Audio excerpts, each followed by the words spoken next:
So, yeah.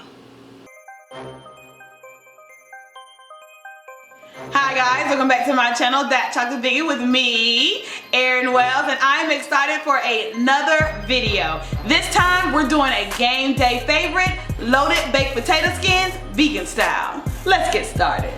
Okay, so two things were made from scratch from this recipe. We made our coconut bacon from scratch, and we're gonna make vegan sour cream from scratch. Let's start off with the coconut bacon. I took 1 cup of coconut flakes. Then I took a 1/4 cup of liquid aminos or soy sauce, your choice. I took 1 tablespoon of oil, 1 tablespoon of sweetener of your choice. Maple syrup is best, but I was all out, so I used agave. Liquid smoke and some salt.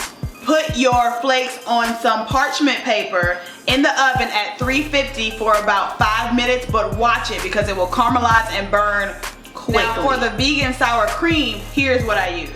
I took 1 cup of cashews that I soaked overnight, rinsed and drained, put them into my blender. I added a 1/2 cup of coconut milk that I left in the fridge overnight to solidify. I poured out that little liquidy top part, but for some reason my coconut milk was still liquidy, but it worked out in the end. I added a 1/4 cup of lemon juice, fresh. 1 tablespoon of pink salt, and I say pink because that's way saltier than regular, so you might want to add a little bit more, a little bit less. It's up to your flavor palette. So then I tasted it, guys. I did not like it, so I added another tablespoon of nutritional yeast to see if it was going to give it a little bit of more sour flavor. Plus I saw that some other vegans did it in their recipes, so I tried it out, left it overnight. The next morning I tried it, and it just tastes like cashew cream. A good cashew cream, but a cashew cream.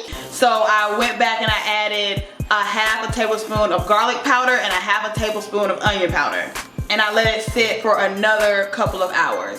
I got the bag of potatoes. These come way smaller than if you buy the individuals. I shot this last night with bigger baked potatoes, but they weren't as cute. These are more boat size, but I'm gonna cut back to the footage of me last night. Look at a whole hot mess with my initial tasting of the baked potato, so you get the real first reaction.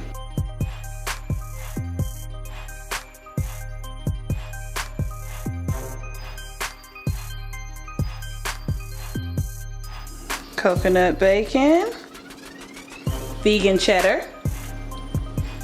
All right, now I'm gonna place these in the broiler on the bottom shelf for 5 minutes or until the cheese is melted. All right, here we are after 3 minutes in the boiler. It's vegan cheese. I just don't wanna risk it. You can do top shelf. It's soft though, like it's melted. It's vegan cheese. All right, let's add our homemade sour cream that we made last night, guys. All right, let's give it a dollop of Not Daisy. I have not tried it. I let it sit for another 4 or 5 hours to give it a fair shot. I was feeling fancy, so I got the pre-cut ones, but y'all know it's cheaper just to get the scissors. Boom, ooh, that's the money shot right there, y'all. You can use green onions or chives. Ooh, ooh, okay. Okay, so here we go with the taste test. I'm very excited. I'm trying to get close to the sour cream so we can really evaluate what's going on here. All right. All y'all vegans lied, okay? All 10 to 15 recipes I looked at. Oh, it tastes just like sour cream. Oh, you No, it don't. Not at all. Not a little bit. Bomb chip dip. It's a bomb chip, like, I would love some chips to put on that. But no, you lied. You lied to me, vegans. You lied. But it's really good, y'all. The combination, of course, is, oh my gosh, the cheese with the coconut bacon with the sour not cream dip is really good. Definitely make this. Yes, look at that. Yes. Okay, so now I'm gonna cut back to Erin with makeup on because she is really upset that I did this video late at night with no makeup on, and I do apologize. But girl, you cute now. You cute now. Second day sour cream is still the same. Still a bomb French dip. As always, make sure you like, comment, and subscribe down below, and I'll see you next time.